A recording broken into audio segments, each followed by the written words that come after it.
मेरे सभी श्रोतागणों को राम राम। आज मैं महाभागवत देवी पुराण का 15वां अध्याय सुनाने जा रही हूँ। इस अध्याय में हिमालय और मैना की तपस्या से प्रसन्न हो आद्य शक्ति का पार्वती नाम से हिमालय के यहाँ प्रकट होना और उन्हें दिव्य विज्ञान योग का उपदेश प्रदान करना। अब मैं स्टार्ट करती हूँ। नारद जी बोले, महादेव, परमेश्वरी सती जिस प्रकार अपने पूर्वा अवतार में पार्वती रूप से मेनका के गर्भ में आई, उस कथा को कृपा पूर्वक बताइए। परमेश्वर, यदि उन जगदम्बा के जन्म कर्मादि की कथा अनेक पुराणों में सुनी गई है तथा ज्ञात भी है, तथापि उसमें आपसे अच्छी तरह सुनना चाहता हूँ, क्योंकि आप इस वृत्तांत को ठीक ठाक जानते हैं। महामते महादेव, इसलिए कृपा कर विस्तार पूर्वक यह कथा कहे। श्री महादेव जी बोले, मुनिश्रेष्ठ, गिरिराज और उनकी पत्नी मैना ने त्रिलोक्य माता सनातनी और ब्रह्मा रूपा दुर्गा देवी की महान उग्र तपस्या करके उन्हें पुत्री रूप से पाने की प्रार्थना की थी। भगवान शिव ने भी सती के विरह से दुखी होकर उन्हें प्राप्त करने का अनुरोध किया था। अतः ब्रह्मा रूपा जगदम्बिका का स्वयं मैना के गर्भ में आई। तदंतर देवी मैना ने शुभ दिन में कमल के समान मुख वाली सुंदर प्रभावशाली जगन माता भगवती को पुत्री रूप से जन्म दिया। मुनिवर, उस समय सर्वत्र पुष्प दृष्टि होने लगी। दसों दिशाओं में प्रकाश फैल गया और सुगंधित वायु बहने लगी। जब पर्वतराज ने सुना कि उनके यहाँ सुंदर कन्या ने जन्म लिया है, तो करोड़ों मध्याह्नकालीन सूर्य के समान तेजस्विनी, 3 नेत्रों वाली, दिव्य रूपा, बड़ी बड़ी आँखों वाली, अष्टभुजाओं से युक्त और मस्तक पर अद्र चंदन को धारण किए है, तो उन्होंने जान लिया कि सूक्ष्म परा प्रकृति ने ही अपनी लीला से उनके यहाँ अवतार ग्रहण किया है। मुने, उन्होंने हर्षित होकर ब्राह्मण को प्रचुर धन, वस्त्र और हजारों दुधार गौएं प्रदान की। तत्पश्चात वे बंधु बांधों सहित शीघ्र ही कन्या को देखने पहुँचे। गिरिराज को आया जानकर मैना ने उनसे कहा, राजन, अपनी कमल नयनी पुत्री को देखिए, ये हम दोनों की तपस्या का फल है और सभी प्राणियों के कल्याण हेतु प्रकट हुई है। तब गिरिराज ने कन्या को देखकर उसे जगदम्बिका के रूप में जाना। भूमि पर सिर झुकाकर प्रणाम करते हुए हाथ जोड़कर भक्तिपूर्वक गद्गद वाणी से वे देवी से कहने लगे। हिमालय बोले, माता विशालक्षी, इस विलक्षण विचित्र रूप में आप कौन है पुत्री? मैं आपको नहीं जान पा रहा हूँ, मुझे यथावत अपना वृत्तांत बताइए। श्री देवी बोली, परमेश्वर शिव की आश्रिता मुझे पराशक्ति समझो। मैं सारी सृष्टि का संचाल करती हूँ तथा शाश्वत ज्ञान और ऐश्वर्य की मूर्ति हूँ। मैं ही ब्रह्मा, विष्णु और महेश आदि की जन्मदात्री हूँ और सृष्टि स्थिति विनाश का विधान करने वाली मुक्ति दायिनी जगदम्बिका हूँ। मैं सबकी अंतर आत्मा के रूप में स्थित हूँ और संसार समुद्र से उद्धार करने वाली हूँ। मुझे नित्यानंदमयी ब्रह्मरूपा नित्या महेश्वरी समझो। तात, तुम दोनों की तपस्या से संतुष्ट होकर मैंने अपनी लीला से तुम्हारी पुत्री बनकर तुम्हारे घर में जन्म लिया है। तुम बहुत भाग्यशाली हो। हिमालय बोले, माता, आपने नित्य होकर भी कृपा पूर्वक मेरे घर में पुत्र रूप से जन्म लिया है। यह मेरे अनेक जन्मों में किए पुण्यों का ही फल है तथा इसे मैं अपना सौभाग्य मानता हूँ। मैंने आपका यह रूप देख लिया। अब आप प्रातसर भगवती का दिव्य शिव प्रिया रूप मुझे कृपा पूर्वक शीघ्र ही दिखाए।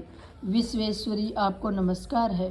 श्री देवी बोली, पिताजी मैं आपको दिव्य चक्षु प्रदान करती हूँ, जिनसे मेरे ऐश्वर्यशाली रूप के दर्शन कर आप अपने हृदय का संशय मिटा लीजिए और मुझे ही सर्व देवगणी समझिए। श्री महादेव जी बोले, ऐसा कहकर गिरिराज हिमवान को दिव्य दृष्टि प्रदान कर जगदम्बा ने अपने अलौकिक महेश्वर स्वरूप के दर्शन कराए। उनका वह ज्योतिर्मय रूप करोड़ों चंद्रमाओं की प्रभा से युक्त था। उनके मस्तक पर अर्धचंद्र का सुंदर लेखा विराजमान थी।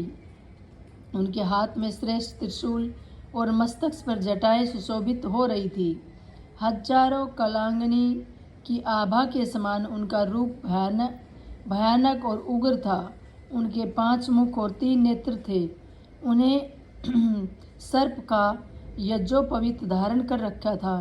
इस प्रकार व्याध चर्म को धारण किए हुए तथा श्रेष्ठ सर्पों के आभूषण से सुशोभित उनके उस रूप को देखकर हिमवान बड़े हैरान हुए। तब उनकी माँ मैना ने कहा कि मुझे अपना दूसरा रूप दिखाइए। तब जगदम्बा ने अपने उस महेश्वर रूप को तिरोहित करके तत्लक्षण ही दूसरा रूप प्रकट कर दिया। मुनि श्रेष्ठ, उन सनातनी विश्व रूप जगदम्बा की आभा सतकाल के चंद्रमा के समान थी। सुंदर मुकुट से उनका मस्तक प्रकाशमान था। यह हाथों में शंख, चक्र, गदा एवं पद धारण किए हुए थी। उनके 3 सुंदर नेत्र थे। उन्होंने दिव्य वस्त्र, माला और गंधानुलेप धारण कर रखा था। वे योगीन्द्रा से वंदनीय थी। उनके चरण कमल अति सुंदर थे और अपने हाथ, पैर, आँख, मुख, सिर आदि दिव्य विग्रह से भी सभी दिशाओं को व्याप्त किए हुए थी। इस प्रकार वे परम अद्भुत उस समय उस रूप को देखकर हिमवान ने अपनी कन्या को पुण्य प्रणाम किया और विस्मयपूर्ण विकसित नेत्रों से उन्हें देखते हुए बोले, हिमालय बोले, माता आपका यह श्रेष्ठ रूप भी परम ऐश्वर्य से संपन्न है, जिसे देखकर मैं चकित हूँ। मुझे तो कोई अन्य ही रूप दिखाइए। परमेश्वरी, आप जिसकी आश्चर्य है वह व्यक्ति निश्चय ही ऐशोच्चव और धन्य है। माँ कृपा पूर्वक मुझ पर अनुग्रह करें। आपको बारंबार नमस्कार है। श्री महादेव जी बोले, अपने पिता पर्वतराज के द्वारा ऐसा कहने पर जगदम्बा पार्वती ने अपने उस रूप को भी समेटकर एक दिव्य रूप धारण किया। नील कमल के समान सुंदर श्याम पर्ण एवं वनमाला से विभूषित उस रूप को चारों भुजाओं में शंख, चक्र, गदा और पद सुशोभित थे।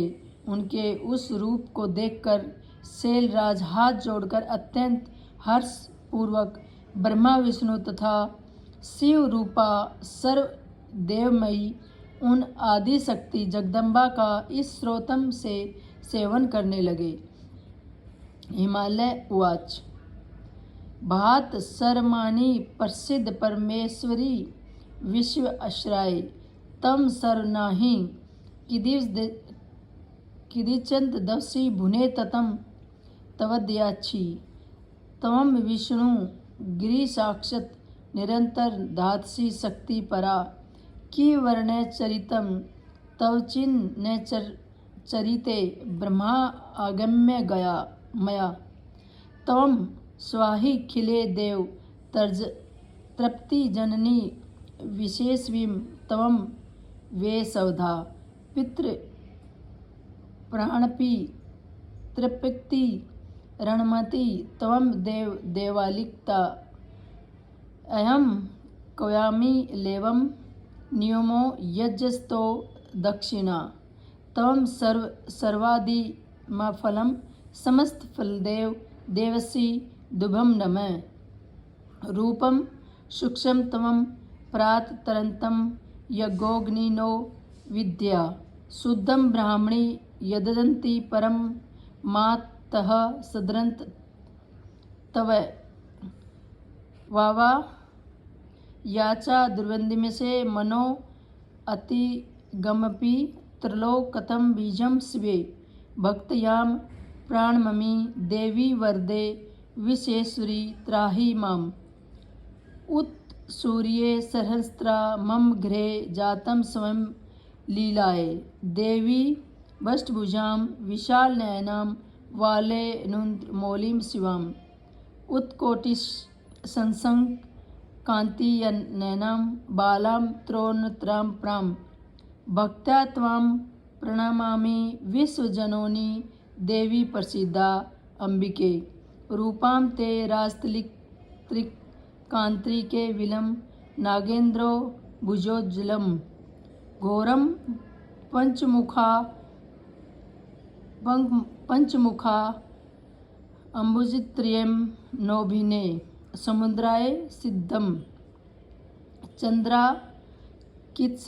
चंद्राकितमस्तकम दृष्टा जूटम शरणाय शिवे भक्त्यां प्रणमामि विश्वजननी त्यां प्रसिद्ध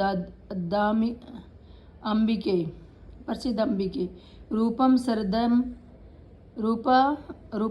शरद चंद्रकोटि सरदम दिव्यांबर शोभिनम दिव्या आरंभे भोरणी विराजितलम कांतां जगमोहनम दिर्वो बहुर्तुष्ट्ये धैर्योत्तमं वंदे विश्वे भक्तित पादम्ज जननी प्रसिद्ध निखिल लहम्ब्रे हादिदेव अस्तु रूपम त नवीन रुद्र दुष्टित्रौ रुचि फुलाज्यनेत्रजतम कन्या विश्वविमोहनम शीतमुखम रतनगदन भुर्षितम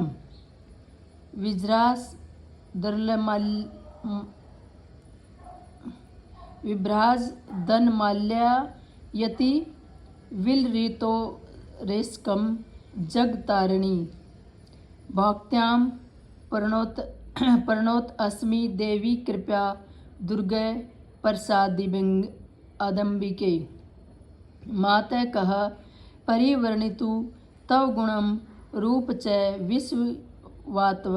विश्वात्मकम सक्तो देवी जगन्य बहुगुणो देर्वो अध्वा मानुष्य तत् किम सवलमूर्ति वर्त विर्मिकी करुणाम कुर्ता सरुकी वर्णगुणोनम माँ मोहय महामाया परमाया विशेषम तुभ्यम नमः अधय में सफल जन्म तपस्या सफलम मम यतम त्रिजगंता माता मित्रो त्रिमु पागलता धन्यो अहम कृताकृत अहम मातसवम निजलाया नित्यापि मुद्रवे जाना पुत्री भोवे न ये वेयत की ध्रुवे मेनका पाश्चे भाग्यम जन सत्तानि जीतनम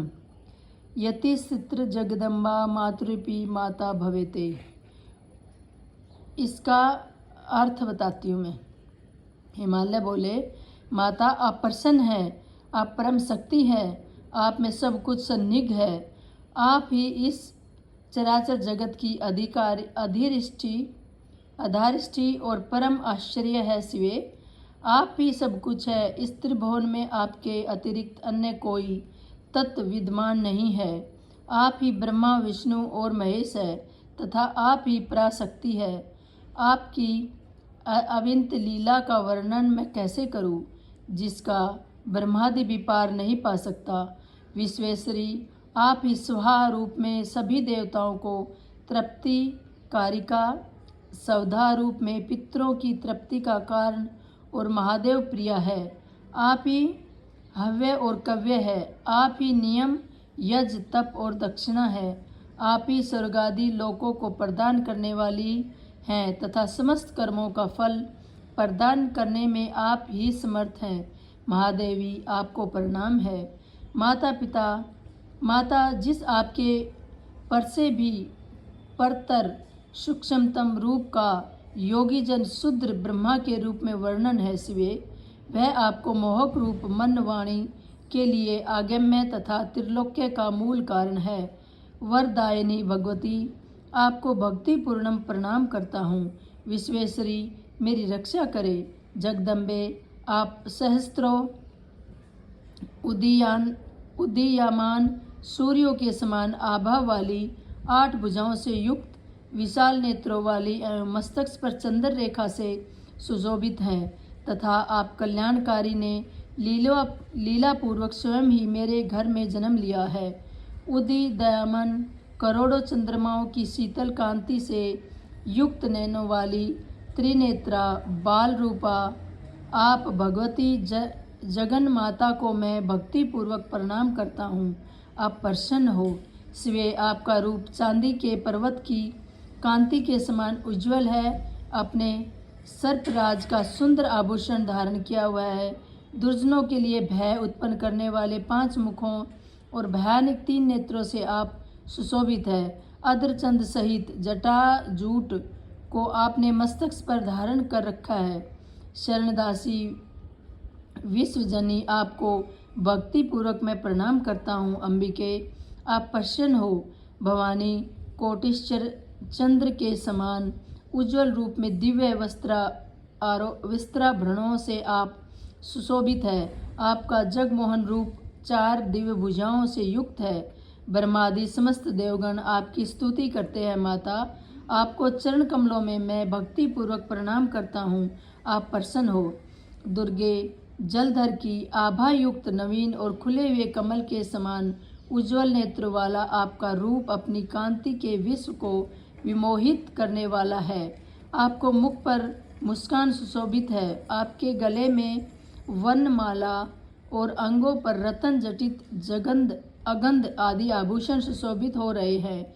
जगत का उद्धार करने वाली देवी मैं आपको भक्ति पूर्वक प्रणाम करता हूँ। अंबिके कृपया करके आप प्रसन्न हो।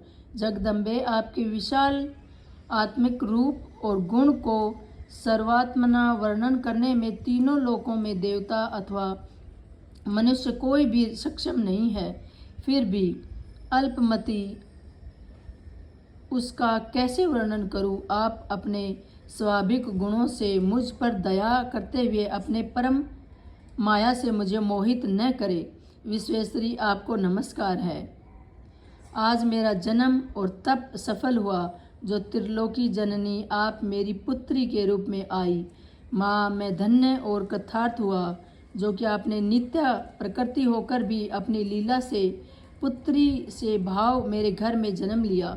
मैं मैना के भी भाग्य का क्या सराहना करूं, जिन्हें आपने सैकड़ों जन्मों से के अर्जित पुण्य के प्रभाव से त्रिलोकी जननी की भी जननी होने का सौभाग्य मिला। श्री महादेव जी बोले, मुने इस प्रकार गिरिराज हिमालय के द्वारा प्रार्थना करने पर पर्वतराज पुत्री सहसा पूर्व के समान सुंदर रूप में हो गई। मैना भी यह देखकर चकित हुई और अपनी पुत्री को ब्रह्मा रूपाणी जानकर गदगद वाणी से भक्ति पूर्वक ऐसा कहने लगी। मेनका बोली, माता जगदम्बे मैं न तो आपकी स्तुति ही जानती हूँ एवं न भक्ति, फिर भी आप अपने करुणामय स्वभाव के कारण मुझ पर कृपा करती रहे। आप ही इस संसार की सृष्टि करता है। आप ही सभी कर्मों का फल प्रदान करती हैं। आप ही सभी का आधार है और आप ही सभी को प्राप्त करके स्थित रहती है। श्री देवी जी बोली, माता आपने और पिताजी ने उग्र तपस्या से मुझे परमेश्वरी को पुत्री के रूप में पाने के लिए आराधना की थी। आप दोनों के उस तप का फल देने के लिए ही लीला पूर्वक मैंने नित्य प्रकृति होकर भी हिमालय के द्वारा आपके गर्भ में जन्म लिया। श्री महादेव जी बोले, मुनिश्रेष्ठ तब गिरिराज हिमालय ने उन देवी को बारंबार प्रणाम करके हाथ जोड़कर ब्रह्म विज्ञान की जिज्ञासा की। हिमालय बोले, माँ आप बड़े भाग्य से मेरी पुत्री के रूप में आई हैं। यह आपकी लीला ही है, क्योंकि आप ब्रह्मादि देवगण और योगियों के लिए भी अगम्य और दुर्लभ है। महेश्वरी, मैं आपके चरण कमलों की शरण में हूँ माँ। चूँकि आप काल की भी काल हैं, इसलिए आपको लोग महाकाली कहते हैं। आप मुझे कृपा करके उस उत्तम महाविद्या की शिक्षा दें जिसे मैं इस अपार संसार सागर को सरलतापूर्वक पार हो जाऊं। श्री पार्वती जी बोली, पिताजी महामते सुनिए, मैं उस योग का सार बताती हूँ जिसके जानने मात्र से प्राणी ब्रह्म स्वरूप हो जाता है। सद्गुरु से मेरे मंत्र को ग्रहण करके चित हो साधक को शरीर, मन और वाणी से मेरा ही आश्रय ग्रहण करना चाहिए। मुमुक्ष उत्तम साधक को चाहिए कि वह मेरे ही चित्त और प्राण को लगाए रखे, तत्पूर्वकता मेरे नाम का जप करता रहे, मेरे गुण और लीला कथाओं के स्मरण में लगा रहे। वह मुझसे वार्तालाप करने वाला हो और मुझ में शाश्वत संबंध बनाए रखे। और राजेंद्र, वह उत्तम साधक मेरी भक्ति में प्रयाण होकर अपना चित्त मेरी पूजा के प्रति अनुरुक्त रहे। उसे श्रुति तथा स्मृतियाँ बताए गए अपने वर्णाश्रम धर्म के अनुसार विधि विधान से मेरी पूजा और यज्ञ आदि संपन्न करने चाहिए। सभी यज्ञ, तप और दान से मेरी ही आराधना करनी चाहिए। ज्ञान से मुक्ति होती है और भक्ति से ज्ञान होता है। धर्म से भक्ति का उदय होता है और यज्ञ योगादि धर्म के ही रूप हैं। इसलिए मोक्षार्थी को धर्म रूपी यज्ञार्धन आदि के लिए मेरे इस रूप का आश्रय लेना चाहिए। पिताजी, सभी आकारों में एकमात्र मैं ही विद्यमान हूँ और स्वर्ग के देवता मुझ सच्चिदानंद रूपा के अंश में ही उत्पन्न है। इसलिए वेदोक्त सभी कर्मों से भक्ति पूर्वक मेरा ही आचरण करना चाहिए। बुद्धिमान व्यक्ति को अन्य कोई विचार नहीं करना चाहिए। इस प्रकार सनातन रूप भाव से कर्मों को संपन्न करके विशुद्ध अंतकरण वाले मोक्षार्थी साधक को आत्मज्ञान की प्राप्ति में निरंतर प्रयत्नशील होना चाहिए। पुत्र मित्र आदि से संबंधों में अनासक्त होकर वेदांती शास्त्रों के अभ्यास से दत्तचित्त रहना चाहिए। ऐसे साधक को काम, क्रोध आदि विकारों तथा सभी प्रकार की हिंसा का पूर्ण रूप से त्याग करना चाहिए। ऐसा करने से उसे निसंदेह पराविद्या का ज्ञान प्राप्त हो जाता है।